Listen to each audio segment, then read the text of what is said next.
A gente sempre imagina o juiz como a figura mais poderosa do país, né? Aquele magistrado sentado na mais alta corte, com a caneta na mão, o martelo na mesa. Uhum, a imagem clássica da justiça. Exato. Só que tem um detalhe que muita gente esquece. Esse juiz, por mais poderoso que seja, é juridicamente impotente para agir sobre um crime que acontece, tipo, bem na frente dele. É, ele tem as mãos atadas. Pois é, a menos que alguém gire a chave na ignição, o sistema de justiça é basicamente um motor morto. Existe esse princípio fundamental no direito, que as nossas fontes chamam de inércia da jurisdição. Exatamente, inércia. Ou seja, o judiciário não acorda de manhã, lê uma manchete de jornal sobre um super escândalo de corrupção e decide abrir um processo por conta própria. Não é assim que a banda toca. Não mesmo. O juiz precisa ser provocado. Alguém tem que apresentar os fatos, formular a acusação, exigir a defesa, sabe? Trazer as provas. E a missão da nossa imersão de hoje, mergulhando num material assim riquíssimo de direito constitucional, é justamente desvendar quem são os donos dessas chaves. Quem dá a partida nesse motor todo. Isso, quem tem o poder de dar essa ignição e o mais importante para quem nos ouve hoje, como essas engrenagens funcionam na prática para que os direitos saiam do papel e virem realidade. É um ponto excelente para começar, porque se a gente pensar bem, essa inércia é antes de tudo um princípio de proteção. Como assim, proteção? Pensa no seguinte, se a mesma instituição que investiga e acusa for instituição que julga, o sistema vira um tribunal de inquisição. Nossa, verdade. A imparcialidade vai para o espaço. Vai totalmente para o espaço.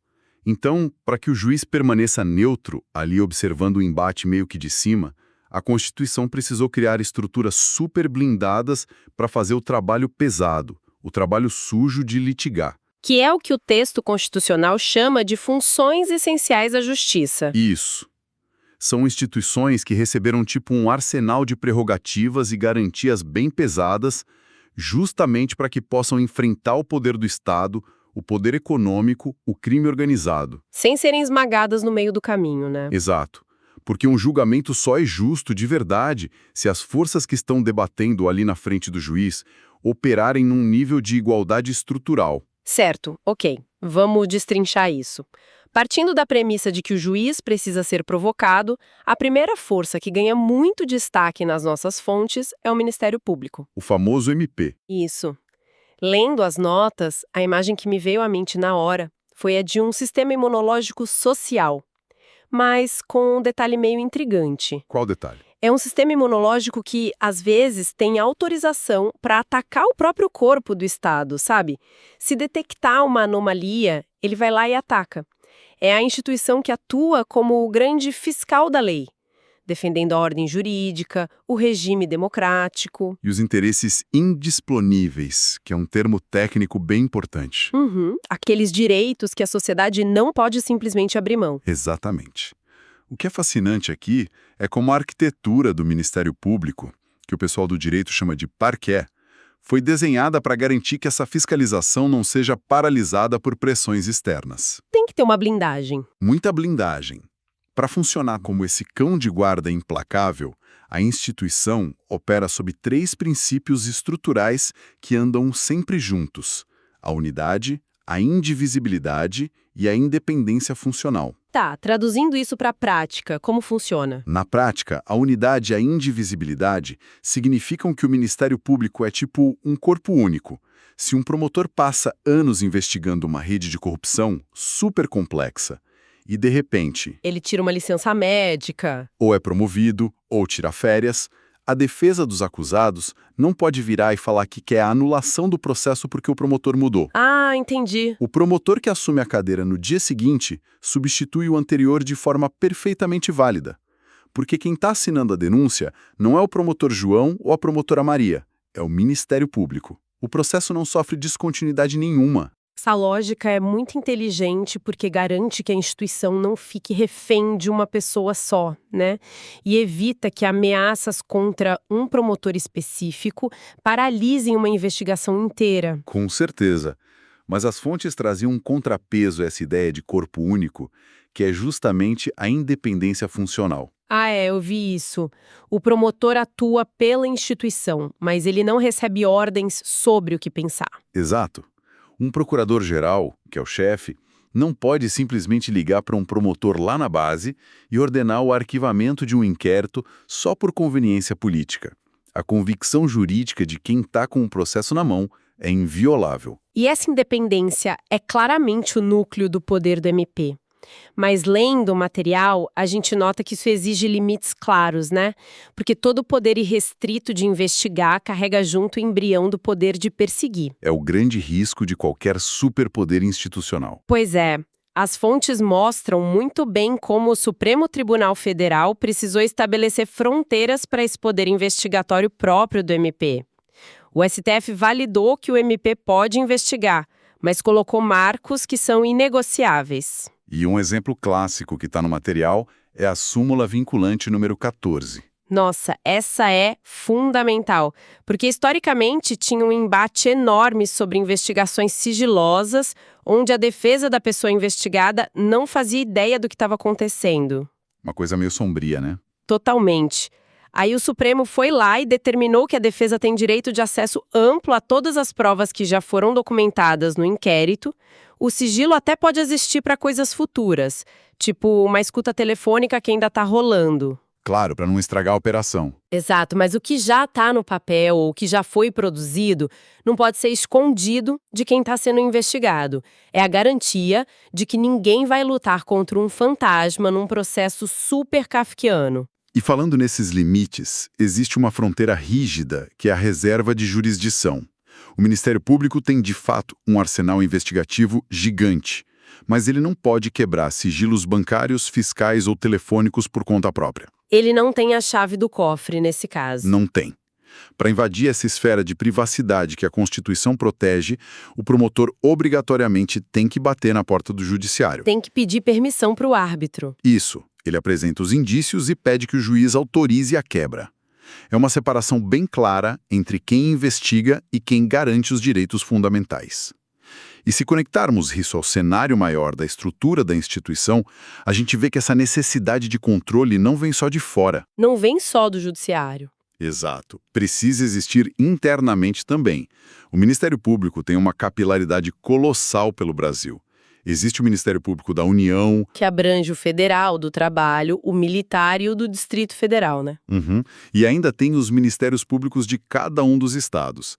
Então, imagina, são milhares de membros atuando com independência funcional. É muita gente com muito poder. É uma realidade matemática de que o risco de abusos ou desvios vai existir. É por isso que o sistema conta com o Conselho Nacional do Ministério Público, o famoso CNMP. Uma estrutura criada para vigiar os vigilantes, e o detalhe intrigante da composição do CNMP, que eu notei nas fontes, é que não se trata de um clube fechado para promotores protegerem promotores. É bem diversificado, na verdade. São 14 membros que fazem o controle administrativo e financeiro. Beleza. 4 vêm do MP da União e 3 dos MPs estaduais. Mas as outras 7 cadeiras são ocupadas por atores totalmente de fora. Isso é crucial para o equilíbrio. 2 juízes indicados pelas cortes superiores, 2 advogados indicados pela OAB e 2 cidadãos de notável saber jurídico que são escolhidos pela Câmara dos Deputados e pelo Senado. Ou seja, a sociedade e as outras instituições sentam na mesma mesa para fiscalizar. Para olhar as contas e as condutas do órgão acusador.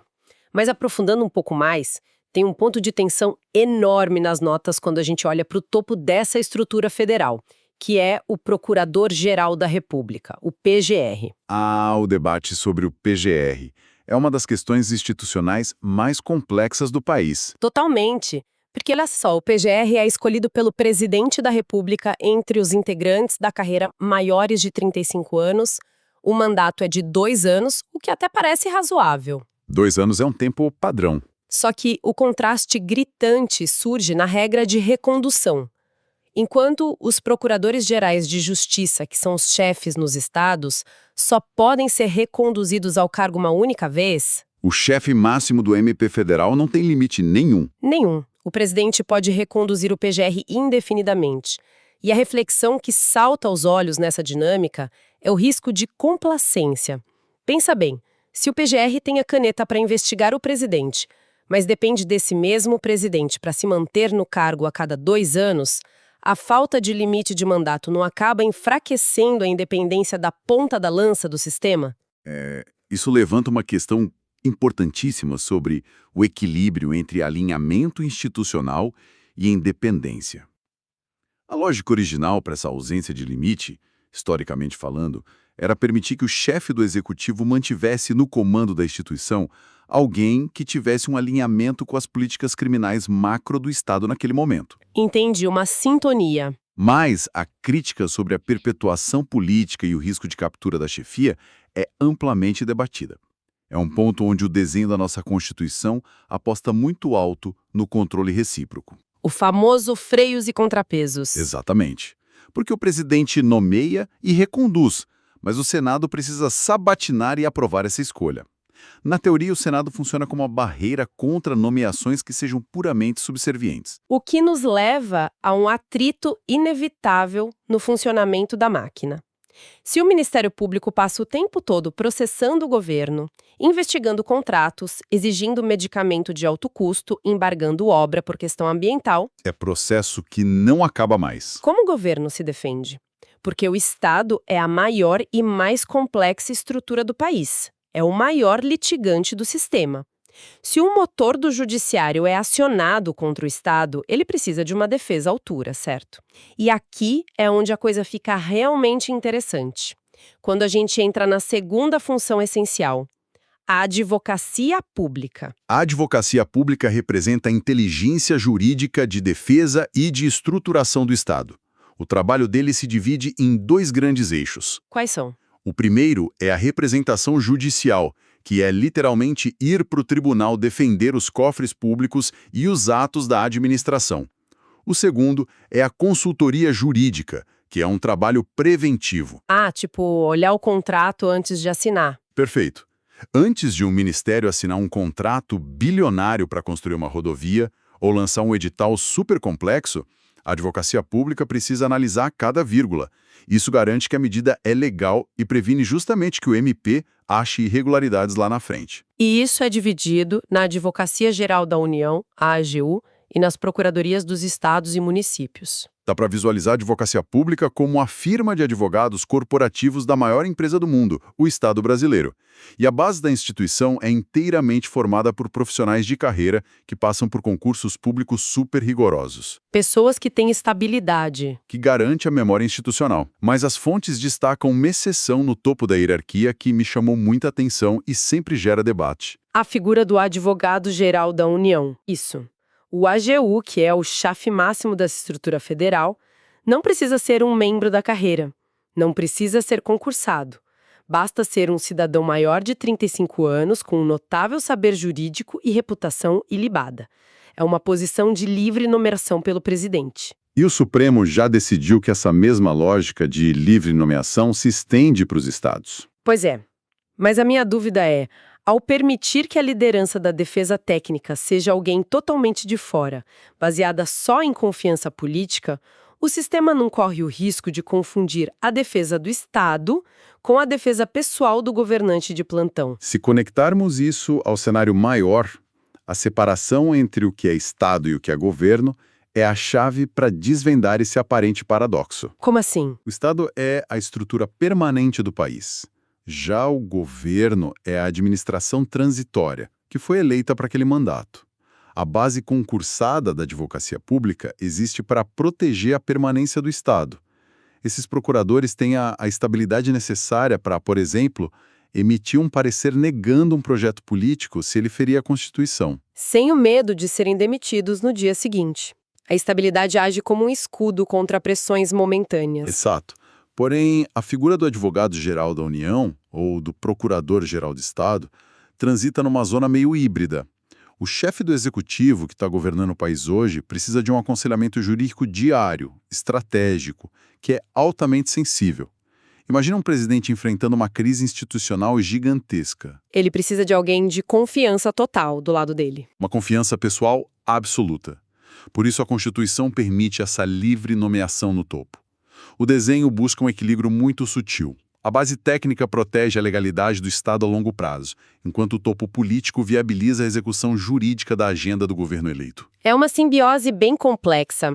Então, o Estado tem os seus defensores concursados, a sociedade tem o Ministério Público, mas e quando o indivíduo comum, a pessoa física lá na ponta, ou a pequena empresa, precisa lutar contra a máquina do Estado? Ou contra um grande banco? O famoso Davi contra Golias. Exato.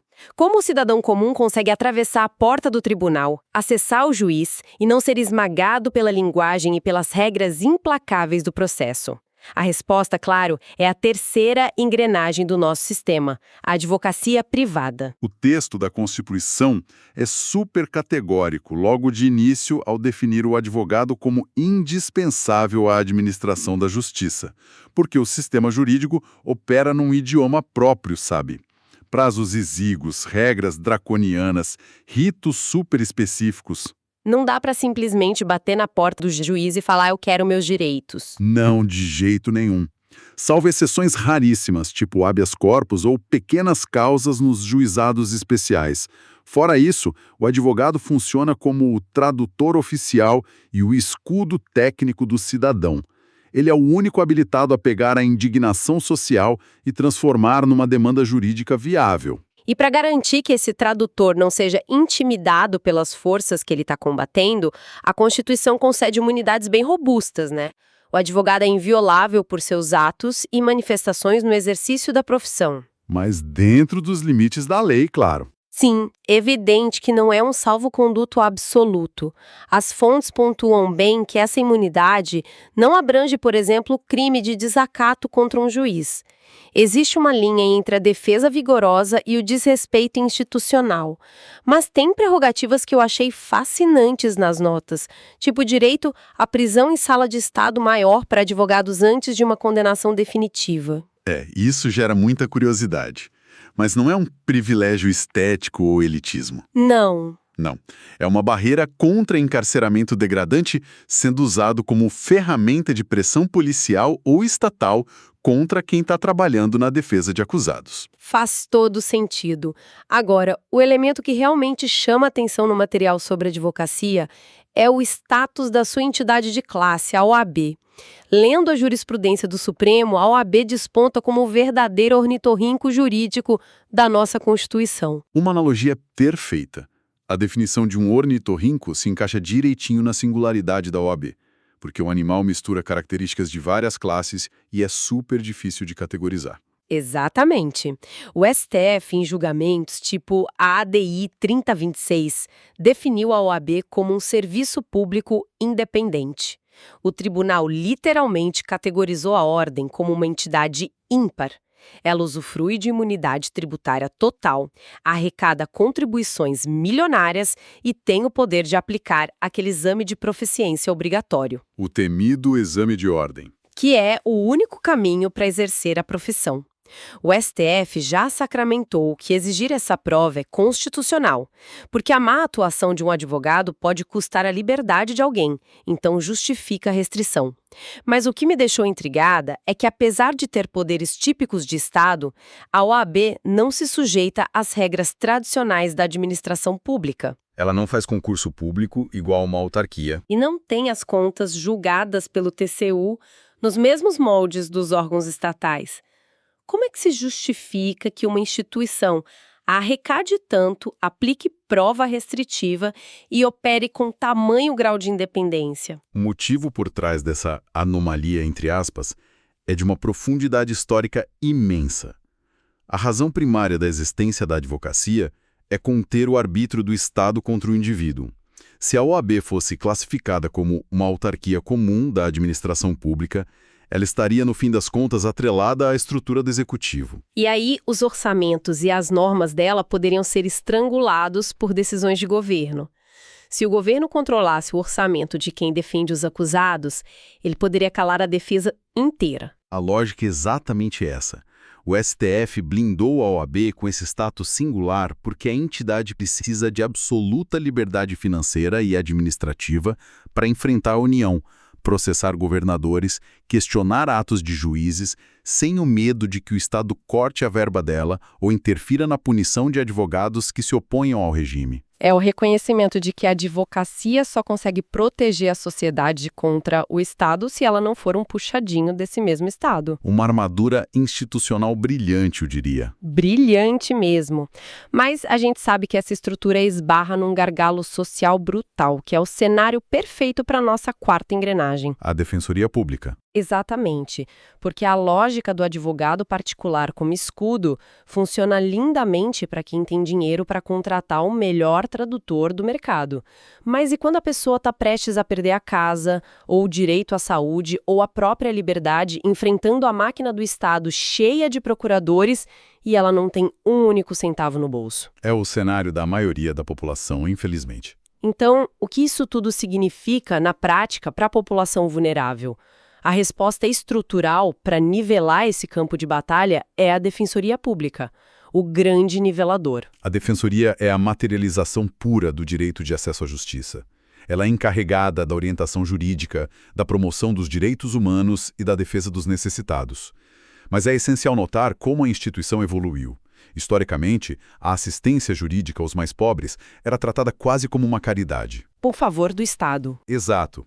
Um apêndice enfraquecido do executivo, sem estrutura, sem pessoal, vivendo de migalhas do orçamento. Mas as emendas constitucionais 45 e 69 mudaram esse paradigma de forma radical. Elas transformaram a Defensoria numa potência institucional independente. Analisando as notas, fica muito nítido que essas emendas deram autonomia funcional, administrativa e orçamentária. As defensorias deixaram de ser meros departamentos e ganharam garras de verdade. Garras afiadíssimas. A jurisprudência do Supremo consolidou essa força de um jeito muito pragmático. Tem um caso nas fontes onde um governador tentou, por conta própria, reduzir a proposta de orçamento da Defensoria antes de mandar para o Legislativo. E o STF foi super incisivo nisso. Muito incisivo. O STF disse que o governador não pode fazer isso se a proposta da Defensoria estiver dentro dos limites da Lei de Diretrizes Orçamentárias, a LDO. O governador atua só como um carteiro. Ele é obrigado a pegar a proposta e enviar para a Assembleia. A Defensoria ganhou autonomia para definir o próprio tamanho. E tem aquela outra disputa fascinante no STJ envolvendo a justiça militar. Ah, essa é ótima.